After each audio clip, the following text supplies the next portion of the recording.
భువనగిరిలో ఎన్నికల ప్రచారం నువ్వానేనా అన్నట్లుగా సాగుతుంది. బీజేపీ, బీఆర్ఎస్, కాంగ్రెస్ పార్టీల మధ్య హోరాహోరీ పోరు సాగుతుంది.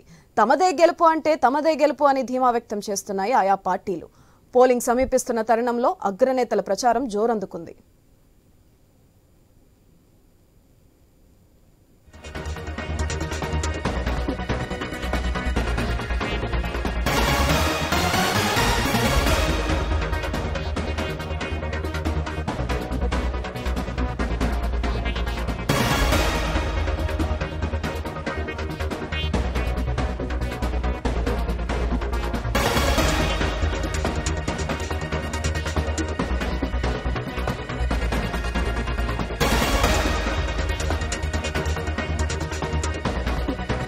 గురూజీ రామనారాయణ్ జీ ప్రపంచ ప్రఖ్యాత జ్యోతిష్యులు ఇప్పుడు మన హైదరాబాద్ లో ఎటువంటి సమస్యలకైనా తక్షణ పరిష్కారం చేయబడును. సంప్రదించండి 96651137 9000004357. భువనగిరిలో ఎన్నికల ప్రచారం నువ్వానేనా అన్నట్లుగా సాగుతుంది. బీజేపీ, బీఆర్ఎస్, కాంగ్రెస్ పార్టీల మధ్య హోరాహోరీ పోరు సాగుతుంది. తమదే గెలుపు అంటే తమదే గెలుపు అని ధీమా వ్యక్తం చేస్తున్నాయి ఆయా పార్టీలు. పోలింగ్ సమీపిస్తున్న తరుణంలో అగ్రనేతల ప్రచారం జోరందుకుంది. భువనగిరిలో ఎలక్షన్ అప్డేట్స్ ను వివిధ పార్టీల నేతలతో మా ఇన్పుట్ ఎడిటర్ శ్రీకాంత్ లైవ్ ద్వారా అందిస్తారు. శ్రీకాంత్, చెప్పండి. సుధాత్రి, గుడ్ మార్నింగ్. మొత్తానికి తెలంగాణలో ఎన్నికల వేడి రోజు రోజుకు పెరుగుతుందని చెప్పడంలో ఎట్లాంటి సందేహం లేదు. ఇప్పటికే మనం చూస్తున్నాం, అభ్యర్థులంతా కూడా ప్రజల్లోకి వెళ్తున్నారు, ప్రచారంలో దూసుకెళ్తున్నారు. అయితే ఈసారి తెలంగాణలో జరుగుతున్నటువంటి ఈ లోక్సభ ఎన్నికలు అన్ని పార్టీలకు కూడా చాలా కీలకం అని చెప్పాలి. ఎందుకంటే గతంలో బీఆర్ఎస్ పార్టీ అధికారంలో ఉండే, బీఆర్ఎస్ కాకుండా ఈసారి కాంగ్రెస్ పార్టీని ప్రజలు ఎన్నుకోవడం జరిగింది. కాంగ్రెస్ పార్టీకి ఈసారి ఖచ్చితంగా లోక్సభ స్థానాలు, ఎక్కువ స్థానాలు సాధించుకోవాల్సినటువంటి అవసరం ఉంది. మరోవైపు భారతీయ జనతా పార్టీ కూడా అంతే ఉద్దేశంతో ఈసారి ఖచ్చితంగా 2 అంకెల స్థానాలు సాధించుకుంటామంటూ కూడా భారతీయ జనతా పార్టీ వెళ్తుంటే, టీఆర్ఎస్ పార్టీ అటు పార్టీ స్థాన బలాన్ని కూడా కాపాడుకోవాల్సినటువంటి అవసరం ఉంది. పార్టీ పటిష్టతను పెంచుకోవాల్సినటువంటి అవసరం ఉంది. ఈ 3 పార్టీలకు కూడా ఈసారి పార్లమెంట్ ఎన్నికలు చాలా కీలకమని చెప్పాలి. ఇక్కడ బలం తెలంగాణలో బలపడాలంటే కనుక. ఇట్లాంటి నేపథ్యంలో ప్రస్తుతానికి భువనగిరి టౌన్కి మనం చేరుకున్నాం. భువనగిరి పార్లమెంట్ పరిధిలోకి మనం చేరుకున్నాం. గతంలో కూడా అసెంబ్లీ ఎన్నికల ముందు కూడా iNews ఎన్నికల సమయంలో ప్రజాక్షేత్రంలోకి వెళ్ళి అక్కడ ప్రజల ఉద్దేశం ఏంటి, ఎవరు గెలవబోతున్నారు, ఎవరికి ఎట్లాంటి ఎడ్జ్ ఉంది, ఈ అంశాలన్నీ కూడా మనం గతంలో ఇవ్వడం జరిగింది. మళ్ళీ ఈసారి పార్లమెంట్ ఎన్నికలు సమీపిస్తున్నటువంటి సమయంలో కూడా iNews మరొకసారి తెలంగాణ గ్రౌండ్లోకి ఎంటర్ అయింది. ప్రజాక్షేత్రంలో ప్రజలు ఏమనుకుంటున్నారు, పార్టీ నాయకులు ఏమనుకుంటున్నారు, భువనగిరి పార్లమెంట్ సెగ్మెంట్కి గతంలో జరిగిందేంటి, తెలంగాణ రాష్ట్రం వచ్చిన తర్వాత ఇప్పటి వరకు 2 సార్లు బీఆర్ఎస్ పార్టీ అధికారంలో ఉంది. ఇప్పుడు కాంగ్రెస్ పార్టీ ఈసారి అధికారంలోకి వచ్చిన తర్వాత ఇక్కడ 3 అభ్యర్థులు కూడా వాళ్ళ బలాలు ప్రదర్శించుకుంటున్నారు. ఈసారి ఖచ్చితంగా గెలుపు ధీమా వ్యక్తం చేస్తున్నారు. మనతో పాటు ఇక్కడ అన్ని పార్టీలకు సంబంధించినటువంటి నాయకులు అందరూ కూడా ఉన్నారు. కొంతమంది సాధారణ ప్రజలు కూడా ఇక్కడ ఉన్నారు. అడిగి తెలుసుకునే ప్రయత్నం చేద్దాం. ఈసారి భువనగిరి ఎట్లా ఉండబోతోంది? రైట్, మీరు చెప్పండి. భువనగిరి నియోజకవర్గం చాలా కీలకం అని చెప్పాలి. ఎందుకంటే కాంగ్రెస్ పార్టీ కంచుకోట అని మాట్లాడుతూ ఉంటారు. అట్లాంటి టైంలో కూడా ఇక్కడ బీఆర్ఎస్ గులాబీ జెండా కూడా ఎగిరింది. బట్ ఈసారి మాత్రం 3 పార్టీలు అంతే పోటాపోటీగా దిగుతున్నాయి. ప్రజలు ఏమనుకుంటున్నారని భావించాలి. మీరేం చెప్తారు? ఇవాళ భువనగిరికి ఇక్కడ చరిత్ర ఉన్నది. ఈ దేశ పార్లమెంటుని ప్రారంభించిన వ్యక్తి భువనగిరి పార్లమెంటుకి సంబంధించిన రావి నారాయణ రెడ్డి గారు. ఆనాడు దేశ ప్రధాని నెహ్రూ కంటే కూడా అత్యధిక మెజార్టీ వచ్చిన వ్యక్తి భువనగిరి ఈ పార్లమెంట్ పరిధిలో నుండి పక్క విలేజ్ బొల్లపల్లికి సంబంధించిన వ్యక్తి. అంటే ఇది చరిత్ర కలిగిన ప్రాంతం. ఇక్కడ ప్రజలు చరిత్రను తిరగరాయడానికి సిద్ధంగా ఉన్నారు. గతంలో 2 సార్లు అధికారంలో ఉన్న టీఆర్ఎస్ విషయంలో కానీ, కొత్తగా వచ్చిన కాంగ్రెస్ విషయంలో కానీ, దేశంలో అధికారణ ప్రభుత్వ విషయంలో కానీ ప్రజలు పునరాలోచనలో పడ్డారు. ఇవాళ ఈ భువనగిరి ప్రాంతంలో ముఖ్యంగా పార్లమెంటు పరిధిలో ఉన్న ఎయిమ్స్ చరిత్ర కలిగినంగా ఇక్కడికి రావడం జరిగింది. 2019లో సెంట్రల్ గవర్నమెంట్ అనౌన్స్ చేసింది. కానీ కేంద్రంలో ఉన్న ప్రభుత్వం కానీ, రాష్ట్రంలో ఉన్న ప్రభుత్వం కానీ దాన్ని పట్టించుకున్న దాఖలాలు లేవు. సుమారు ఒక 30 లక్షల మంది ప్రజలకు సర్వీస్ చేయడానికి అవకాశం ఉంది ఎయిమ్స్. ఇప్పటికీ ఐపీ సేవలు ప్రారంభించలేదు. దాంట్లో కేంద్రంలో అధికారం ఉన్న పార్టీ కానీ, ఇక్కడ రాష్ట్రంలో మన్నడదాకున్నది కానీ, ఇప్పుడు కొత్తగా వచ్చిన ప్రభుత్వం కూడా అందరూ భాగస్వామ్యమే. ప్రజలకు ఇప్పటి వరకు అక్కడ ఐపీ సేవలు ప్రారంభించలే. ప్రతిరోజు 1200 మంది ఓపీ నడిచే అవకాశం ఉంది. అది అనౌన్స్ చేసినప్పుడు 300 కోట్లతో ఇప్పుడు బిల్డింగ్ నిర్మాణం జరుగుతూ ఉన్నది. కానీ ఇంకా ఎన్నేళ్ళు ఇది గవర్నమెంట్ 2019 అనౌన్స్ చేసినా ఇక్కడ ప్రజలకు వైద్యం అందే పరిస్థితి లేదు. ఇక్కడ ప్రజలు ముఖ్యంగా ప్రాంతానికి మూసి పెద్ద కాలుష్యంతో ఉన్నది. ప్రజలంతా కూడా ఇబ్బంది పడతా ఉన్నారు, అనారోగ్యాలకు గురైన పరిస్థితి ఉన్నది. కేంద్ర ప్రభుత్వం నమామి గంగ పేరుతో 20,000 కోట్లు కేటాయించింది. కానీ ఈ రాష్ట్రంలో ఈ భువనగిరి పార్లమెంటులో సుదీర్ఘంగా ఉన్న మూసీని మాత్రం కనీసం పట్టించుకున్న పరిస్థితి లేదు. ఇక్కడ గతంలో ఉన్న బీజేపీ నాయకులు దాన్ని మూసి ప్రక్షాళన కోసం పెద్ద పోరాటాలు చేసినట్టుగా షో చేసినారు. కానీ ఇంతవరకు కేంద్ర ప్రభుత్వం నుంచి రూపాయి కూడా తీసుకురాలే.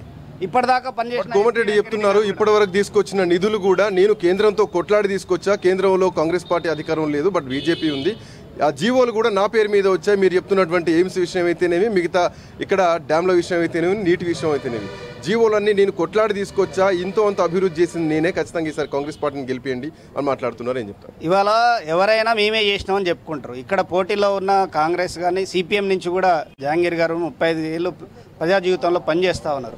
ఒక్క ఎయిమ్స్ ఇక్కడికి రాలే. తెలంగాణలో 6 ఎయిమ్స్ ఇచ్చింది సెంట్రల్ గవర్నమెంట్, అందులో మన దగ్గరికి ఒకటి వచ్చింది. కాబట్టి ఇక్కడ బాధ్యత ఎంపీగా గెలిచిన వాళ్ళది పదవి కదా, అది బాధ్యత. నీకు బాధ్యతే ఉండుంటే ఇక్కడ మూసిని ఎందుకు ప్రక్షాళన చేయించలేదు, ఇక్కడ ఎయిమ్స్ పూర్తి స్థాయి ఎందుకు వైద్య సేవలు అందించలేదు? ఇది ప్రధాన లోపంగా ఉంది. ప్రజలందరూ కూడా ఆలోచిస్తున్నారు. తెలంగాణ సాయుధ పోరాటానికి అంకురార్పణ గావించిన ఆంధ్ర మహాసభ పెట్టిన ప్రాంతం ఇది.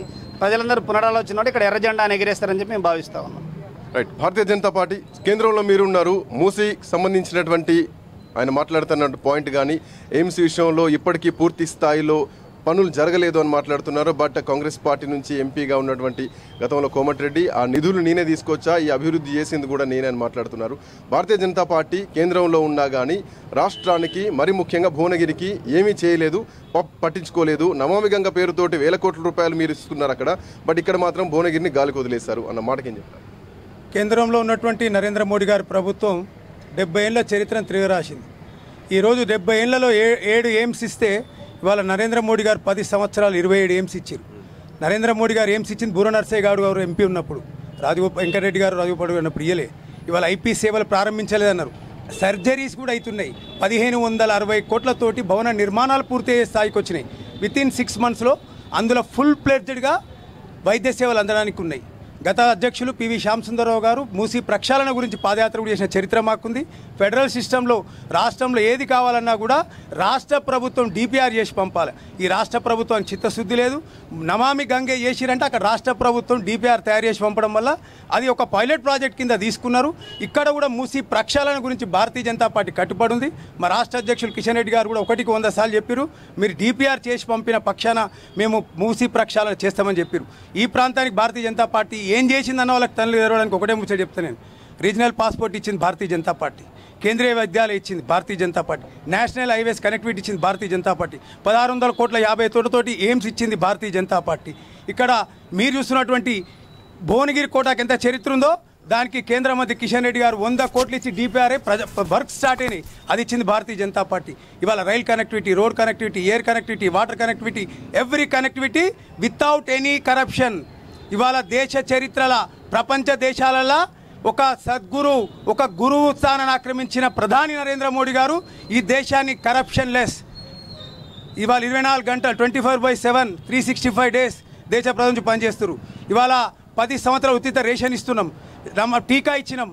అందరికీ ఇల్లు లేని వారికి ప్రతి ఒక్కరికి కూడా ప్రధానమంత్రి ఆవాస్ యోజన కింద ఇండ్లు శాంక్షన్ చేస్తే ఈ రాష్ట్ర ప్రభుత్వం దున్నపోతు మీద నిద్రపోతే కూడా ఎవరైతే ఇండివిజువల్ లోన్ తీసుకురో కూడా వాళ్ళకు లోన్ ఇంట్రెస్ట్ కూడా మాఫ్ అయిన దాఖలాలు ఉన్నాయి. ఇవాళ మీ కేంద్ర ప్రభుత్వము ఇవాళ సెంట్రల్ యూనివర్సిటీ ఒక యూనివర్సిటీని సమ్మక్క సారక్క పేరు మీద కాకతీయ టెక్స్టైల్ పార్క్ ఇచ్చింది కేంద్ర ప్రభుత్వం. ఇవాళ కోచ్ ఫ్యాక్టరీ తరహాలో రైల్వే ఆర్డినెన్స్ ఫ్యాక్టరీ ఇచ్చింది, ఒకటి రైల్వే ఫ్యాక్టరీ ఇచ్చింది వరంగల్లో. ఇవాళ చెప్పుకుంటూ పోతే ఏదైతే స్మార్ట్ సిటీస్ కింద కరీంనగర్, వరంగల్, ఖమ్మం, మహబూబ్ నగర్ ఇవన్నిటి కూడా స్మార్ట్ సిటీస్కి 100 కోట్ల రూపాయలు ఇచ్చింది కేంద్ర ప్రభుత్వం. ఇవాళ మీరు గ్రామాలకు వెళ్ళి చూడండి, రోడ్స్ కేంద్ర ప్రభుత్వాన్ని, శ్మశాన వాటిక కేంద్ర ప్రభుత్వాన్ని, లైటు కేంద్ర ప్రభుత్వాన్ని, శ్మశాన వాటిక కేంద్ర ప్రభుత్వాన్ని, ధాన్యం కొనుగోలు చేసే గోనె సంచి, దబ్బడం, సూది, ట్రాన్స్పోర్టేషన్, అమాలి, గోదాములు, ధాన్యాన్ని చివరి బొందు వరకు కూడా సేకరిస్తుంది కేంద్ర ప్రభుత్వమే. ఇవాళ ఎఫ్సీఐ ద్వారా కొనుగోలు చేసి రైతులకు గతంలో చెప్పులు పెట్టి లైన్లో యూరియా తీసుకుని ఉండే surplus urea, without line urea, gas subsidy, ఇవాళ మహిళలకు ఆత్మగౌరవం కాపాడడానికి టాయిలెట్స్ కట్టించింది కేంద్ర ప్రభుత్వం. 70 ఏళ్ళు ఉన్నప్పుడు చేశారు. గరీబీ హఠావ్ అన్నారు, అమీర్లైరు అర్బీ హఠావ్ అన్న వాళ్ళు. కానీ వాళ్ళు ఎక్కడ చరిత్ర మిత్రులు చెప్పారు, చాలా చరిత్ర ఉంది ఇక్కడ మేము చేసిన కమిషన్. కాలం చెల్లినటువంటి పార్టీ కమ్యూనిస్టు పార్టీ. ఇవాళ తిరగ చరిత్ర రాస్తా అంటున్నారు. కంచుకోటలైనటువంటి త్రిపుర, మేఘాలయ, నాగాలాండ్, అస్సాం అక్కడ కూడా భారతీయ జనతా పార్టీ కమలం వికాసమైంది. కంచుకోటలు కూడా గొద్దగొట్టే పార్టీ భారతీయ జనతా పార్టీ. ఒకవైపు మోడీ చరిష్మా, ఒకవైపు భారతీయ జనతా పార్టీ ఏం చేసిందన్న లెక్కలు చెప్తున్నారు. కమింగ్ టు తెలంగాణ రాష్ట్ర విషయానికి వస్తే 6 గ్యారెంటీల అమల్ని ప్రధానంగా కాంగ్రెస్ పార్టీ చూపిస్తోంది. 15 ఆగస్టుకు 6 గ్యారెంటీలు అమలు చేస్తాం, లోన్లు కూడా మేము మాఫీ చేస్తాం, 2 లక్షల రుణమాఫీ కూడా చేస్తాం, కాంగ్రెస్ పార్టీని గెలిపియండి, ప్రధాని మోడీని కాదు, మోడీ ఉన్న కేడీ ఉన్న వాళ్ళంతా ఒకరే దొంగలే, ఇక్కడ రాష్ట్రంలో కాంగ్రెస్ పార్టీ మళ్ళీ గెలవాలి, పార్లమెంట్ స్థానాలు తెలంగాణ గొంతు కేంద్రంలో వినిపించాలా, కేంద్రంలో మళ్ళీ రాహుల్ గాంధీ రావాలని మాట్లాడుతున్నారు. ఈ 6 గ్యారెంటీలకు ఇప్పుడు ఈ పార్లమెంట్ ఎన్నికలకు కాంగ్రెస్ పార్టీ లింక్ పెడుతోంది. ఇది ప్రజల్లోకి ఎట్లా తీసుకుపోతారు? ఫస్ట్ వాళ్ళ ప్రధానమంత్రి అభ్యర్థి కూడా తెలుసుకోమనండి.